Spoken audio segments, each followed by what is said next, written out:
Hello, Assalamu alaikum everybody. Today we are here to celebrate 19 May, the Hazara Culture Day. Today we have the domestic culture of Hazara culture, and we have presented our community that how our domestic stuff were in past days. So we have some of the famous dishes from our community, and we are here with the most famous dishes that we are known as like 50 years ago and now. So we tried to this time to add more dishes. For example, the mantu, that is a modern dish that weren't in the past. So we wanted to present the culture of Hazara community from the past 50 years till now, that how Hazara community were and how they have improved. Thank you. Thank you so much.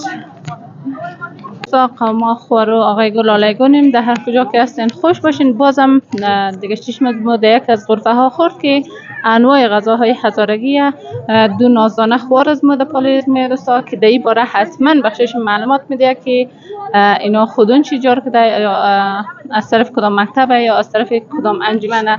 خورجان تبریک باشه بخش هر دیش روز فرهنگی. همچنان اولا خوش آمدین میگیم شما را در استرالی انجمن فرهنگی اجتماعی اماغنا و روز فرهنگی از را بلده شما تبریک میگیم. تشکر، جور باشین. نام صدقه نگاره، یکی از اعضای انجمن اماغنا و این روز من استرال به عهده از مای.